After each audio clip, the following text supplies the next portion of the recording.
even if the science isn't there, why at least not try treating Alzheimer's with coconut oil? Well, unlike other natural remedies, like the spice saffron, which was able to beat out placebo and seemed to work as well as the leading drug without the side effects, coconut oil is one of the rare plant sources of saturated fat, normally only found in animals, which tends to increase LDL, or bad cholesterol, the #1 risk factor for our #1 killer, heart disease. So, hey, you want to try coconut oil on someone with Alzheimer's for a few days to see if it makes a difference? Fine, God, I'd try almost anything. But if, as expected, you don't see any improvement, I'd be hesitant to keep anyone on it long term. Now, those selling coconut oil say one needn't worry, because coconut oil contains a saturated fat that doesn't raise cholesterol. You hear the same thing from the beef people. The National Cattlemen's Beef Association is always going on about how beef contains a saturated fat called stearic acid, unlike those evil saturated fats palmitic, myristic, and lauric acids, which do increase blood cholesterol levels. Stearic acid has been shown to have a neutral effect on blood cholesterol.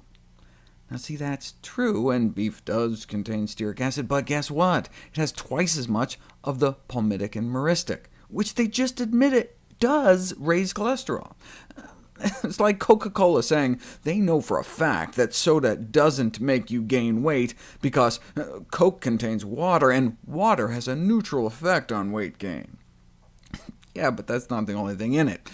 And the same thing with beef, and the same thing with coconut oil.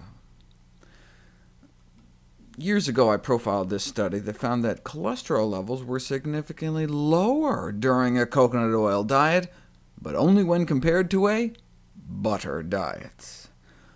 You know you got a problem when the only way you can make your product look good is to compare it to diets rich in butter. Yes, it made bad cholesterol go up, but not as bad as butter, but how much is that really saying?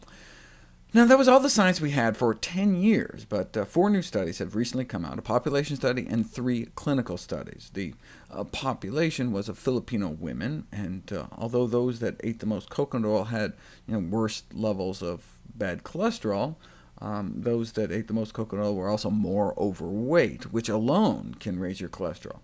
When the fact that the coconut oil eaters were eating more calories, were more overweight, when that was kind of factored out, the rise in cholesterol lost statistical significance. To really control for factors, though, you've got to put it to the test. The first clinical trial involved giving people 2 tablespoons of coconut oil a day for 3 months, and their bad cholesterol went up a bit, but not significantly. During this time, though, they were all forced to lose weight by being placed on a calorie-restricted diet. When you lose weight, your LDL should drop naturally. The fact that it didn't on the coconut oil suggests an adverse effect. The most encouraging study was this one, an open-label, meaning not blinded, no control group pilot study, in which 2 tablespoons of coconut oil a day for a month added to their regular diet did not worsen their cholesterol, though when tested in a better-designed study, a randomized crossover trial, coconut oil did significantly worsen bad cholesterol. Hence Walt Willett's recommendation from Harvard, if you're going to use it sparingly. Now look, if you're eating so healthy that your LDL cholesterol is under 60 or 70, then it may not be a problem. Unlike saturated animal fats, coconut oil doesn't cause that spike in inflammation immediately after consumption of animal foods, which makes sense because, as you'll remember, it may be the dead bacterial endotoxins in animal products ferried into the body by saturated fat that are to blame. In this study, for example, they compared the effects of chocolate cake made out of coconut oil, flaxseed oil, or cod liver oil on the effects on inflammatory markers. Not much change in the inflammatory gene expression for the coconut or flax cakes, but cod liver oil cake may indeed be worse.